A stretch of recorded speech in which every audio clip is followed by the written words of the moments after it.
Хабар арнасының тікелей эфирінде жаңалықтар. Студияда сурда аудармашы Жанбота Сәрсенбаева және мен Талғат Алман. Армысыздар. Сайлау күні Атырау облыс тұрғындарымен қатар мұнайлы өңірде жұмыс жасап жатқан мыңдаған мұнайшыларды азаматтық борыштарын атқарады. Тіпті олардың жұмыс орындарына сол күні тікұшақ қатынайтын болады. 20 наурыз күні мыңдаған мұнайшылардың қоспасында болатыны белгілі. Сол себепті Каспий қайраңындағы қашаған кен алаңдағылардың дауыс беруін ұйымдастыру үшін тікұшақ ұшырылады. Осылайша тіркелген жерлерінен тыс жерде болатын азаматтардың сайлауға қатысуын қамтамасыз ету көзделіп отыр. Бұл туралы бүгінгі брифингте Атырау облыстық аумақтық сайлау комиссиясының төрағасы Асау Ибрашев мәлімдеді.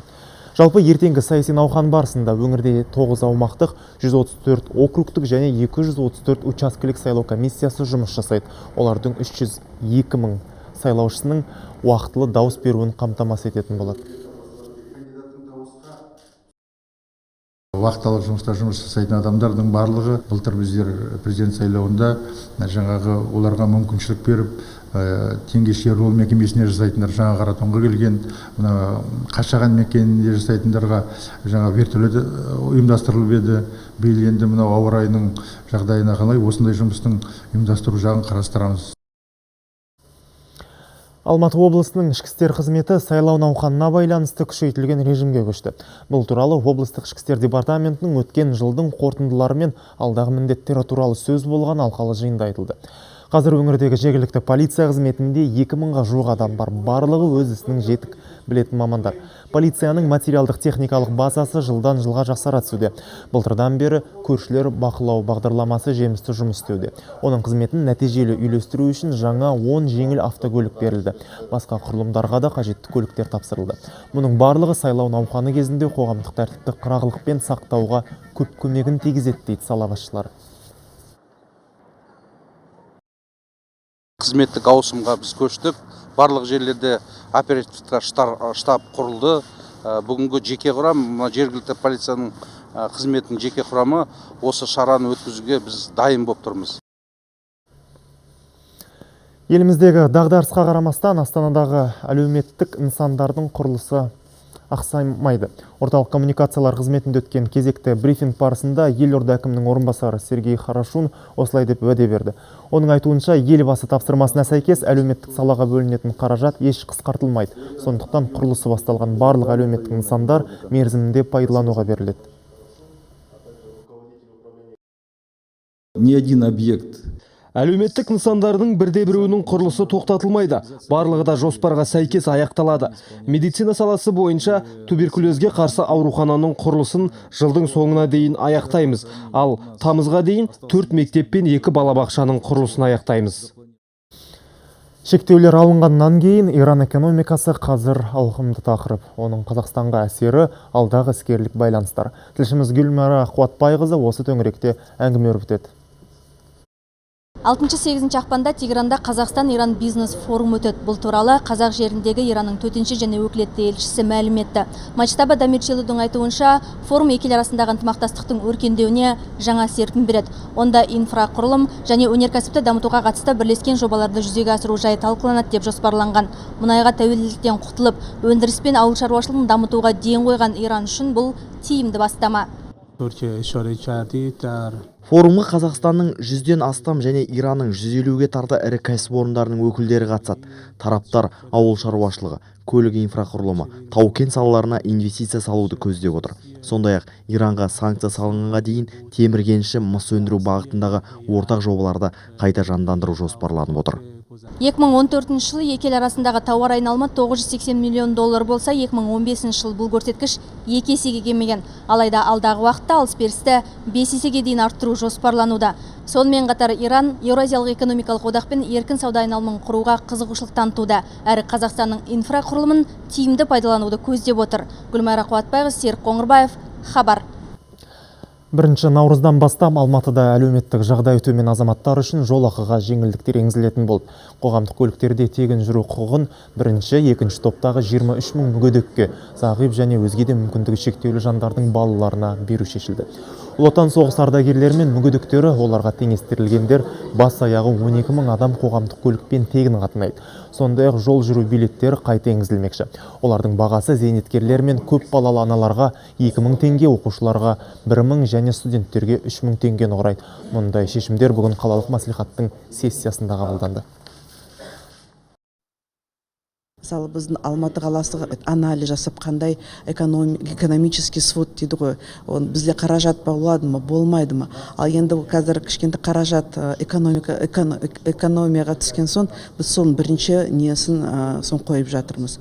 Ал мен өзімше ойлаймын, бүгінгі заманда осы біздің ата-аналарға, алматылық семьяларға өте қажетті шешім деп қабылдайды деп ойлаймын.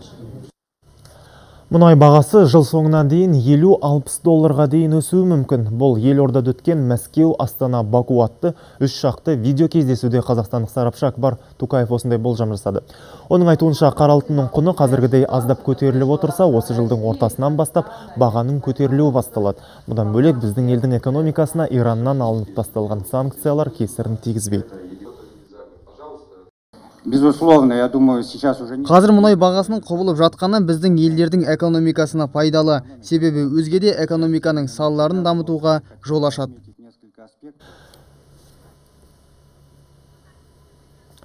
Қазақстан-Ресей инвестициялық диалогы серіктестіктегі жаңа мүмкіндіктер. Мәскеуде осындай ұранмен конференция өтті. Екі ел үшін маңызды шараға Еуразиялық экономикалық комиссия, Казнекст Инвест ұлттық компаниясы, Ресейдің сауда өндіріс палатасының өкілдері қатысты. Сондай-ақ қазақстандық ресейлік кәсіпкерлер де болды. Ресейлік әріптестерімен экскаватор өндірісіндегі серіктестік және оңтүстік Қазақстанда жылыжай кешенінің құрылысы туралы келісімге қол жеткізілді. Құрылыс жобасы 150 миллион долларға бағаланып отыр, ал Ресей тарапының инвестициясы 100 миллион долларға тең. Участие в проекте «Тепличный рай». Жылыжай аймағы жобасының оңтүстік Қазақстанда жүзеге асуы бекер емес. Себебі елдегі жылыжай шаруашылығының 90% осы аймақта орналасқан. Сондықтан осы сектордағы кез келген жаңалық, тың технология оңтүстік өңірде қолданысқа енеді. Бұл жұмыстар елбасы бастамаларына негізделген. Посетил большое количество организаций. Мен Астана мен Қазақстанның өзге де аймақтарындағы көптеген кәсіподақтарда, мекемелерде болдым. Елдің инвестициялық заңнамасымен жіті таныстым. Қазақстанда қолға алынып отырған алып жобалар бар. Өзара серіктестігімізді дамытуға ол да негіз. Дания парламенті көші-қон заңнамасына өзгеріс енгізуді қолдады. Жаңа тәртіпке сай босқындар ел ішіне жалпы сомасы 1350 еуродан аспайтын қаражат пен мүліктерін алып кірулеріне рұқсат беріледі. Ал қалғаны тәркіленетін болады. Жиналатын қаржы мигранттардың өзіне жұмсалмақ. Билік өкілдерінің пікірінше, осы қадам босқындар мен жергілікті халықтың әлеуметтік тұрғыда тең болуына мүмкіндік береді. Өйткені жәрдемақы алуға мүдделі дат азаматының мүлкі белгілі бір сомадан қымбат болса, ол оны сатуы керек. Биыл Дания құжатқа сүйене отырып 20 000 мигрантты қабылдамақшы. Дегенмен жаңа заңды қатаң сынаушылар қатары көп. Биыл елімізде көрнекті ғалым, Семей қаласындағы алғашқы Абай мұражайының негізін қалаған жазушы Қайым Мұхамеджановтың 100 жылдығы аталып өтілуде. Осыған орай Алматыдағы Қазақстан Республикасы ұлттық кітапханасында ғалымның еңбегі мен қалдырған мұрасын насихаттауға арналған кеш өтті. Мұнда келгендер Қайым Мұхамеджановтың өмір жолы жайлы деректермен арнайы ұйымдастырылған көрмеден таныса алды. Онда ғалымның қолжазбалары, суреттер, түрлі хаттар мен мұрағаттық анықтамалар қойылды. Ғалым Абайдың, Шәкәрімнің және алашордалықтардың есімдері мен шығармаларын тарихта қалдыруға көп күш салған. Мұхтар Әуезовтің шәкірті әрі сенімді серігі болған. Қазақ КСР мемлекеттік әнұраны мәтінін жазған. Кездесуде зиялы қауым өкілдері, ғалымдар, жазушылар Қайым Мұхамеджановтың өмірі мен ғылымға, әдебиетке сіңірген еңбегі жайлы ойларын айтып, мәдениет пен тарихқа қосқан үлесіне жоғары бағасын берді. Осында ғалымның 100 жылдығына орай шығарылған суреттер сөйлейді атты кітап таныстырылып, ұлттық кітапхана қорына тапсырылды.